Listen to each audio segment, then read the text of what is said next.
Assalamualaikum warahmatullahi wabarakatuh. Nama saya Citra Anissa, saya dari kelas reguler A. Saya di sini akan mempresentasikan tentang materi pendidikan kewarganegaraan.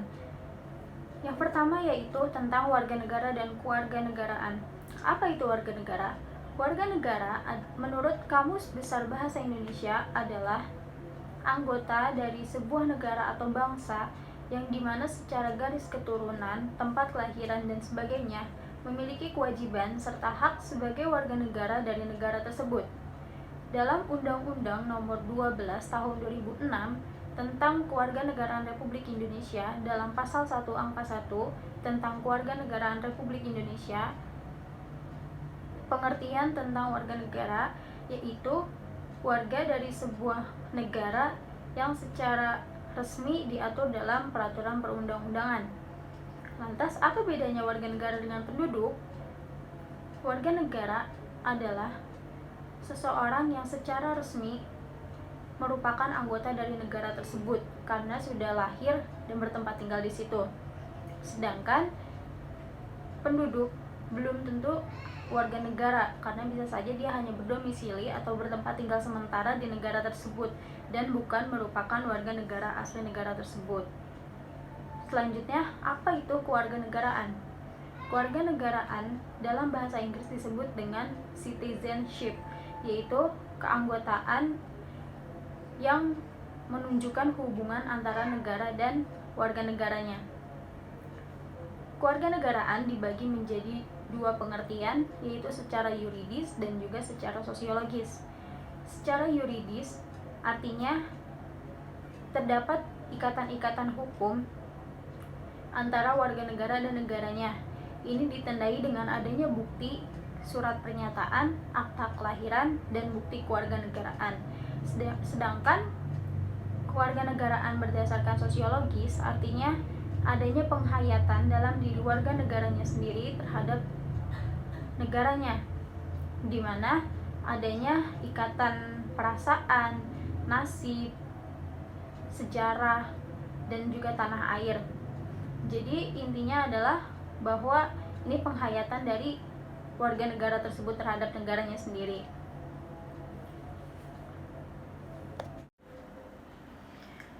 Lalu, bagaimana cara penentuan sebagai warga negara? Kita masuk ke materi yang kedua, yaitu penentuan warga negara. Syarat-syarat untuk menjadi warga negara dalam ilmu negara dikenal dengan dua asas kewarganegaraan berdasarkan kelahiran, yaitu asas ius soli dan asas ius sanguinis. Asas ius soli ialah asas yang menyatakan bahwa warga negara seseorang ditentukan dari tempat di mana orang tersebut dilahirkan. Sedangkan asas ius sanguinis ialah asas yang menyatakan bahwa warga negara seseorang ditentukan dari keturunan orang tersebut. Selain dari sisi kelahiran, ada juga dari sisi perkawinan yang dikenal dengan asas persamaan hukum dan asas persamaan derajat. Asas persamaan hukum adalah suami istri diharapkan memiliki kewarganegaraan yang sama agar tidak terpecah dari inti masyarakat. Yang kedua, asas persamaan derajat, yaitu suami istri memiliki kebebasan untuk menentukan kewarganegaraannya sendiri seperti sebelum mereka memutuskan untuk hidup bersama. Dari kedua asas penentuan kewarganegaraan berdasarkan kelahiran melahirkan masalah, yaitu apatride, yaitu terjadi apabila seorang anak dilahirkan di sebuah negara yang menganut asas ius sanguinis, sedangkan negara tempat tinggal orang tuanya menganut asas ius soli. Yang kedua ada bipatride, yaitu seorang anak memiliki kewarganegaraan ganda, di mana anak ini dilahirkan di sebuah negara yang menganut asas ius soli dan negara tempat tinggal orang tua si anak tersebut menganut asas ius sanguinis. Yang ketiga, multipatride, yang terjadi apabila seorang pria berkewarganegaraan A menikah dengan wanita berkewarganegaraan B yang negaranya menganut ius sanguinis. Setelah itu mereka pindah ke negara C yang menganut asas ius soli dan melahirkan seorang anak di negara C tersebut, maka secara otomatis si anak itu memiliki 3 kewarganegaraan dari kewarganegaraan A, B, dan negara C.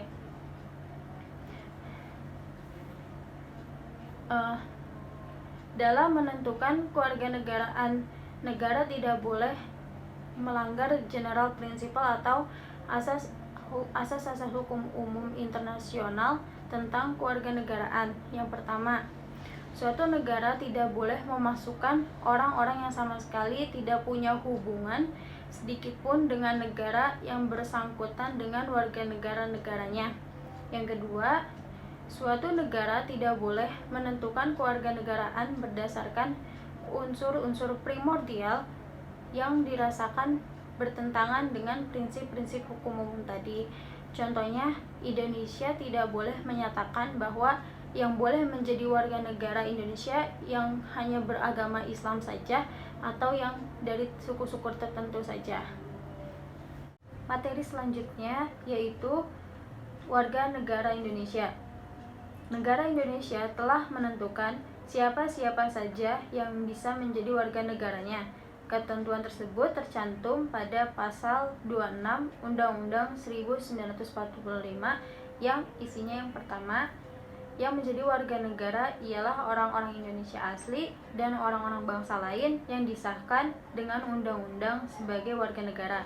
Yang kedua, penduduk ialah warga negara Indonesia yang bertempat tinggal di Indonesia. Yang ketiga, hal-hal mengenai warga negara dan penduduk diatur dalam undang-undang atau dapat disimpulkan berdasarkan pasal 26 ayat 2 Undang-Undang 1945, penduduk negara Indonesia terdiri atas 2, yaitu warga negara Indonesia dan warga negara asing. Ketentuan ini merupakan hal baru dan sebagai hasil amandemen Undang-Undang 1945. Materi selanjutnya adalah hak dan kewajiban warga negara. Apabila seseorang telah menjadi warga negara dari suatu negara, maka ia memiliki peranan yang pada dasarnya adalah sebuah tugas yang dilakukan oleh seseorang sesuai dengan statusnya sebagai warga negara yang secara aktif, pasif, positif, dan juga negatif di sebuah negara. Hak warga negara, kita sebagai warga negara memiliki hak. Hak adalah sesuatu yang seharusnya kita dapatkan sebagai warga negara setelah melaksanakan segala kewajiban sebagai warga negara. Beberapa hak warga negara yang didasarkan pada Undang 1945 yaitu hak atas pekerjaan dan penghidupan yang layak, berhak untuk hidup dan mempertahankan kehidupan. Setiap orang berhak atas status kewarganegaraan. Setiap orang berhak memeluk agama dan beribadah menurut agamanya. Setiap orang berhak atas kebebasan berserikat, berkumpul, dan mengeluarkan pendapat. Yang kedua, kewajiban warga negara. Kewajiban warga negara didapatkan sebelum seseorang mendapatkan haknya sebagai warga negara. Beberapa kewajiban yang harus dilakukan sebagai warga negara yaitu wajib membayar pajak tepat pada waktunya sebagai kontrak utama antara negara dengan warga negaranya, dan wajib membela tanah airnya. Yang kedua, wajib membela pertahanan dan keamanan negaranya. Wajib menghormati hak asasi orang lain dan mematuhi pembatasan yang tertuang dalam peraturan. Wajib menjunjung hukum-hukum pemerintah. Wajib ikut serta dalam pembelaan negara. Materi selanjutnya yaitu asas-asas kewarganegaraan dalam Undang-Undang Nomor 12 Tahun 2006 tentang Kewarganegaraan. Terdapat dua asas yang dianut dalam undang-undang ini, yaitu asas umum dan asas khusus. Asas umum terdiri dari 4 asas, yaitu asas ius soli atau asas kelahiran, asas sanguinis atau asas keturunan. Yang ketiga, asas kewarganegaraan tunggal, yaitu asas yang menentukan satu kewarganegaraan bagi setiap orang. Jadi, setiap warga negara hanya memiliki satu kewarganegaraan. Tidak bisa memiliki kewarganegaraan ganda atau lebih dari satu. Terus yang kedua, yang keempat, asas kewarganegaraan ganda terbatas, yaitu asas yang menentukan kewarganegaraan ganda atau mempunyai kewarganegaraan lebih dari satu,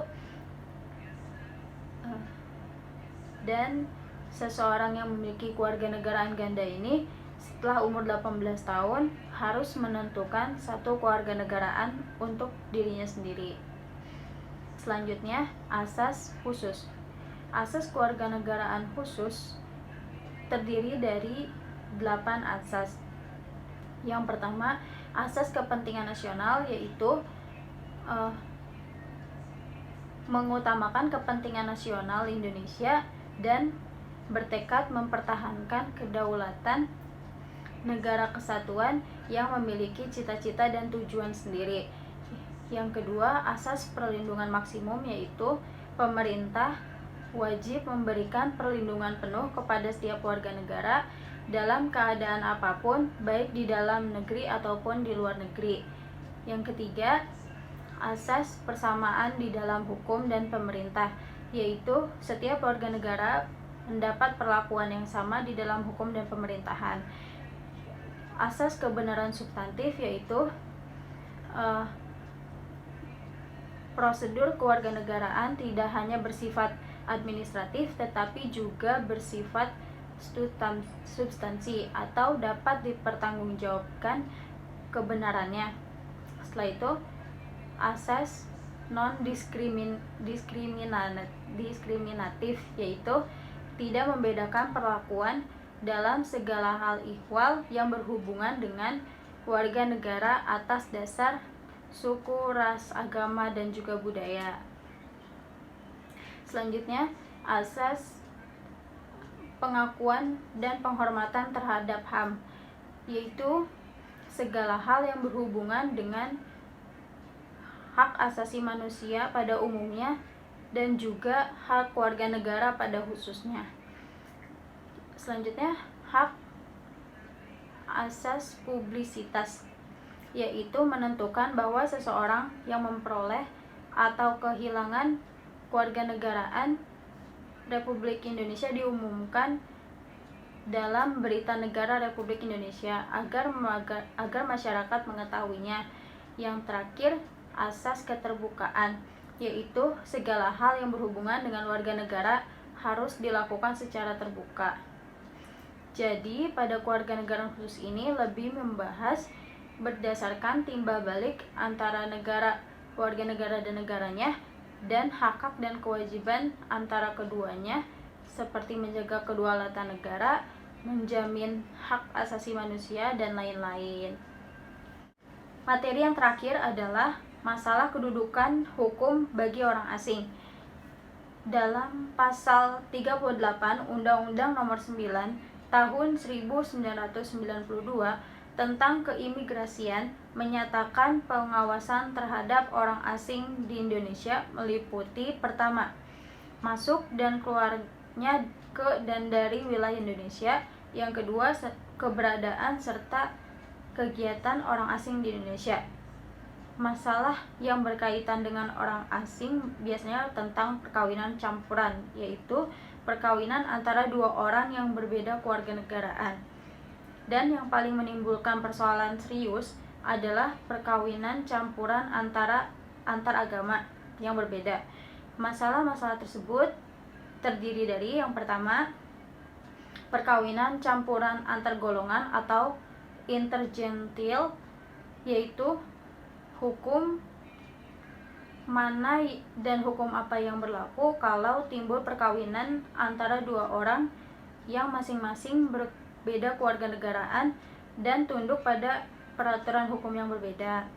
Misalnya, warga negara Indonesia yang menikah dengan warga negara asing asal Eropa. Yang kedua, perkawinan campuran antar tempat atau interlokal, yaitu perkawinan antara orang Indonesia dengan orang Indonesia asli, misalnya dari suku Minang menikah dengan suku orang adat Jawa. Setelah itu, perkawinan campuran antar agama atau interreligious, yaitu mengatur hubungan antara dua orang yang memiliki agama yang berbeda. Di Indonesia tidak mengenal perkawinan berbeda agama ini sesuai dengan Undang-Undang Nomor 1 Tahun 1974 tentang perkawinan, secara tegas tidak menganut perkawinan beda agama. Berkaitan dengan status istri dalam perkawinan campuran, terdapat dua asas, yaitu asas mengikuti, yaitu suami atau istri mengikuti suami atau istri baik perkawinan berlangsung atau pada perkawinan sudah berjalan. Yang selanjutnya, asas persamarataan, yaitu perkawinan tidak mempengaruhi sama sekali kewarganegaraan seseorang, dalam arti mereka bebas menentukan kewarganegaraannya sendiri. Sekian presentasi dari saya, kurang lebihnya mohon maaf. Wassalamualaikum warahmatullahi wabarakatuh.